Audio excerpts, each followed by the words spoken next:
A'udzubillahiminasyaitonirrajim. Bismillahirrahmanirrahim. Jadi pada video kali ini saya akan membahas mengenai merancang tes kemahiran membaca dan merancang tes kemahiran kalam. Yang pertama, pembahasan pertama itu adalah merancang tes kemahiran kalam. Tes kemahiran membaca.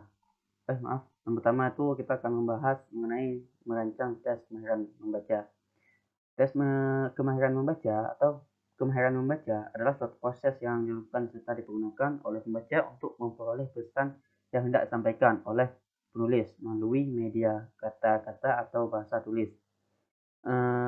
Kemahiran membaca juga merupakan suatu proses yang menutur agar kelompok kata yang merupakan suatu kesatuan akan terlihat dalam suatu pandangan sekilas dan agar makna kata-kata secara individual akan dapat diketahui. Selanjutnya, tujuan pokok dari tes kemahiran membaca yaitu mengukur tingkat pengetahuan untuk memahami bahan bacaan. Yang kedua, tingkat kemampuan membaca tercermin pada tingkat pemahaman terhadap isi bacaan, baik yang secara jelas diungkapkan di dalamnya tersurat maupun hanya terungkap secara tersama dan tidak langsung dan tersirat, atau sekedar merupakan implikasi dari bacaan. Jadi ada beberapa kemampuan agar dapat melakukan kegiatan membaca, yaitu membedakan huruf dan mengetahui hubungan antara huruf dengan bunyi yang diwakilkan. Selanjutnya, mengidentifikasi kata-kata baik lepas maupun dalam kelompok. Yang ketiga, memahami makna kata sesuai konteksnya. Keempat, memahami makna lahir dari urutan kata-kata dalam kalimat. Yang kelima, mengetahui hubungan dan keterkaitan ide melalui kata-kata pengacu dan kata-kata perangkai memperoleh kesimpulan. Yang keenam itu memperoleh kesimpulan. Selanjutnya ada menelusuri atau skimming bacaan guna mendapatkan informasi secara cepat. Yang ke-8 mengkritisi dan mengkomentari bacaan. Yang ke-9 memahami tanda-tanda baca. Yang ke-10 memahami gagasan dan kecenderungan penulis melalui tulisannya. Yang ke-11 memahami metode dan teknik penulis dalam menuangkan gagasannya. Yang ke-12 memahami bentuk kiasan, metafora dan idiom yang terkandung dalam bacaan.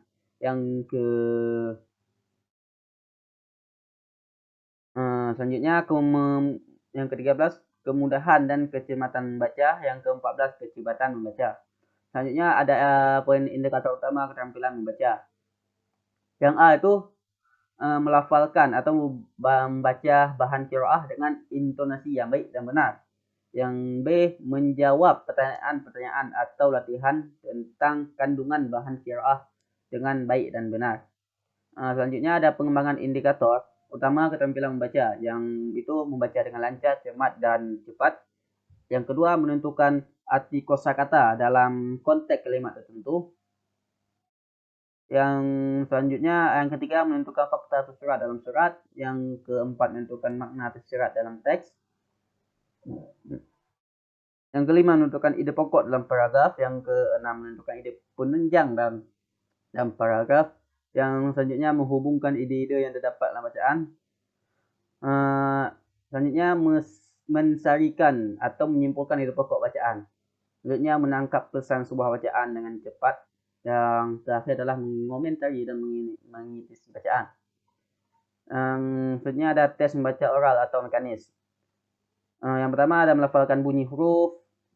Ini kita udah masuk ke dalam tes bacaan tes bacaan oral atau mekanis. Yang pertama itu udah melafalkan bunyi huruf. Yang selanjutnya ada membaca kata per kata. Yang ketiga membaca kalimat per kalimat. Yang keempat membaca nyaring alinea dengan terputus. Yang kelima membaca nyaring alinea tanpa terputus. Yang keenam dan terakhir adalah mencocokkan kata atau kalimat. Selanjutnya ada tes. Tadi kalau di atas tes membaca oral atau mekanis, yang terakhir ini ada tes membaca pemahaman, yaitu pertama mencocokkan kalimat dengan gambar, yang kedua menentukan parafrase, yang ketiga memahami pertanyaan, yang keempat memahami dan menjawab pertanyaan, yang kelima phrasing, yang keenam test clause atau clause test, yang ketujuh meringkas isi bacaan, yang ke-8 menentukan arti dalam konteks kalimat tertentu. 9 menentukan ide pokok dalam paragraf, yang ke-10 menentukan ide penunjang dalam paragraf. Selanjutnya itu yang ke-11 menyimpulkan ide pokok bacaan, yang ke-12 menyempurnakan paragraf, yang ke-13 menentukan fakta tersurat dalam teks. Yang ke-14 menentukan fakta tersirat dalam teks, yang ke-15 menentukan menceritakan kembali apa yang dari teks yang kita bacakan, yang selanjutnya ada yang terakhir melanjutkan cerita. Baik, tadi kita sudah selesai membahas mengenai merancang tes kemahiran. Selanjutnya kita masuk dalam tes kemahiran kalam atau berbicara. Yang pertama itu ada tes kemahiran kalam, yaitu pertama dari bunyi yang didengar, selanjutnya belajar mengucapkan, yang terakhir baru mampu berbicara atau kalam. Tes kemahiran kalam ini mencakup aktivitas bahasa yang penting dalam kehidupan sehari. Selanjutnya juga mencangkup menuntut penguasaan terhadap beberapa aspek dan kaidah penggunaan bahasa Arab. Selanjutnya yang terakhir ada mencangkup penguasaan lafal, kosakata, struktur, penguasaan topik atau gagasan, dan kemampuan memahami bahasa lawan bicara. Selanjutnya ada indikator keterampilan kalam, yaitu yang pertama ada 5 poin. Yang pertama mengucapkan mufradat baru dengan lafal yang baik dan benar. Yang kedua mengucapkan materi hiwar dengan lafal atau intonasi yang benar dan baik. Yang ketiga mendemonstrasikan materi hiwar secara berpasangan. Yang keempat melakukan tanya jawab dengan mufradat dan pola kalimat yang diajarkan. Yang kelima melakukan tanya jawab tentang bahan bacaan dalam bahasa Arab yang telah diprogramkan. Jadi secara garis besar tes kalam itu meliputi tes pelafalan, selanjutnya ada tes praktek ortografi verbal, selanjutnya ada tes berbicara menggunakan bahasa visual, dan yang terakhir melalui tes wawancara dan diskusi.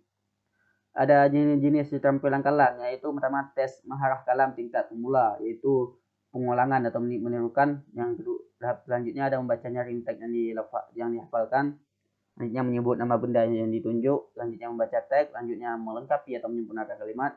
Selanjutnya ada korelasi tata bahasa secara lisan. Yang selanjutnya ada merubah pola kalimat secara lisan. Yang setelah itu ada membuat pertanyaan dari sebuah ungkapan, dan yang terakhir membuat ungkapan baru berdasarkan satu ungkapan atau stimulus.